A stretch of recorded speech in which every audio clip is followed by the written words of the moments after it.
In my opinion, everyone has a basic right to autonomy, the right to end suffering, and the right to choose to die with dignity. With that being said, it is essential as John's counselor to respect these three important rights and support his decision for assisted suicide. In Jones-Eversley 2019 PowerPoint, Ethical Decision Making, she discusses 5 important ethical principles. As human service professionals, we must uphold 3 out of the 5 in relation to John's case. These include beneficence, non-maleficence, and autonomy. Jones-Eversley 2019 defines these principles as counselors' responsibility to promote the client's well-being, cause no harm, and respect the client's personal choices. We, as human service professionals, must uphold these ethical principles in relation to John's decision for assisted suicide. John's illness can affect both his mental and physical quality of life. We have the ethical duty to promote his well-being in order to end his suffering and pain. If his illness is causing discomfort and affecting his activities of daily living, how can we convince him to continue to live in such agony? Aid in Dying allows the terminally ill to end their suffering. Newfoundland and Labrador Association of Social Workers 2015 discusses the ethical principle screen as it relates to decision-making and social work practice. The article contains the ethical principle screen, which portrays the principle of self-determination, autonomy, and freedom high on the pyramid, reflecting the belief that a client's autonomy is very important. One's decision to end their own life is a fundamental human freedom. According to Novelli and Banerjee 2017, terminal illnesses have the ability to strip an individual of their identity and cause them to lose control over their life. On page 37 of this article, it states that assisted suicide is the ultimate form of an individual's freedom of expression and belief. By allowing John to make this final decision, we are respecting his dignity and wishes. How can we, as human service professionals, strip him from his personal autonomy and liberty? As a supporter of human life due to my religious beliefs, it would be my responsibility to make sure that John does not make a life-ending decision because of his terminal illness. According to the ethical principles screen, a counselor's first priority is the protection of life of their client. And as John's counselor, it is my obligation that John does not end his life, even if it opposes other cultures' views or beliefs. Furthermore, we must uphold the ethical principles of non-maleficence and beneficence to ensure the least amount of harm on John during his treatments for his illness. Paternalism is the behavior by a person that can limit someone's autonomy for their own good. The Code of Ethics states that counselors have the duty to limit their client's right to self-determination when, in the social worker's judgment, the client's actions pose a foreseeable and imminent risk to themselves or others.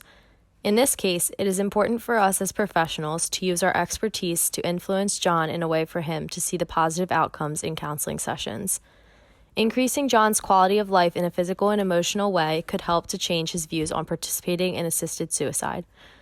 Our role in this situation is to use knowledge to aid in healing our client mentally and to help him bear the loss of some of his autonomy. According to the article Religious Groups' View on End-of-Life Issues, a majority of religious groups oppose the right to assisted suicide and other end-of-life options. Catholic faith teaches that life should not be shortened because it is a gift from God which we do not have the authority to end. For someone with ultimate suffering, their time before death should be spent cherishing their family, relationships, and coming to terms with their illness. Some Catholic believers think that one's decision to take their own life can be in response to loneliness and despair, which should be addressed by counselors through focusing on their client's needs, concerns, and goals. No matter how ill our patient is, it is up for us to care for and preserve our client's life.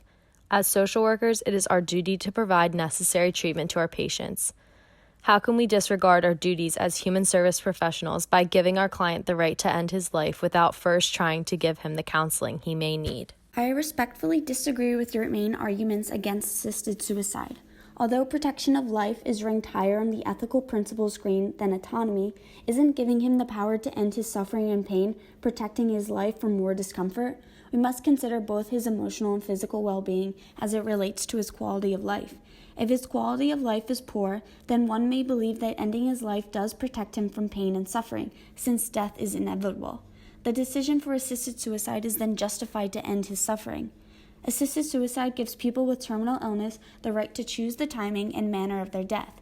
In your argument, you discuss the article Religious Groups' View on End-of-Life Issues, 2013, and examine the Catholic Church and their belief that God is the only one with the authority to give and take life, but failed to mention other religious beliefs.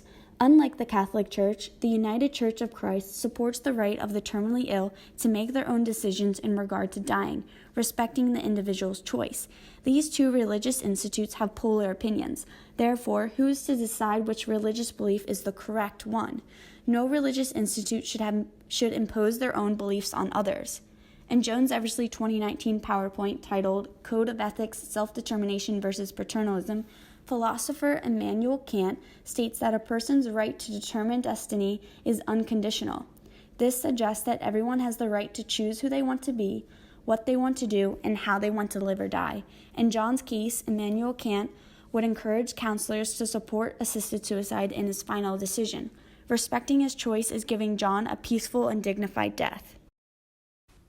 With due respect, I disagree with your belief that John should be granted the autonomy to take his own life. As you stated, autonomy of a client is highly protected through the ethical principles screen, but as social workers, we are held accountable to protect our client's life over their self-determination and autonomy. You stated that John's autonomy is very important in relation to decisions that he makes, and that his belief to end his own life is a fundamental human freedom.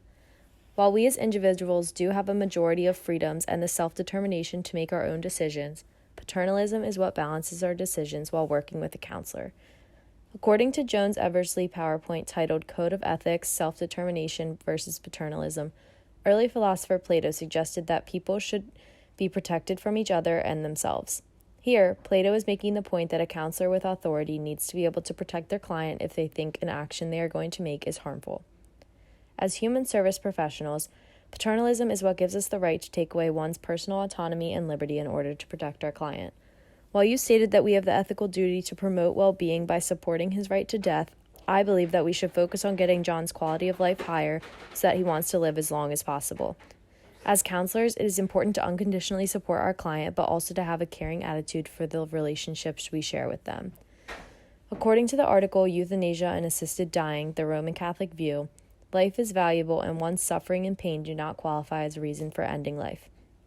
If John is religious, our counseling should focus on convincing him to live through the beliefs of his religion.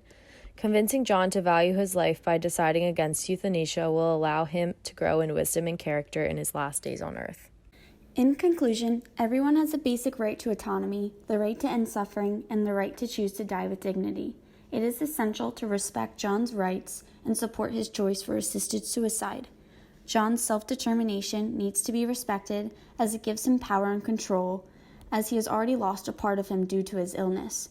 We must consider the ethical principles screen, ethical principles, and all religious and personal beliefs when discussing such a difficult topic.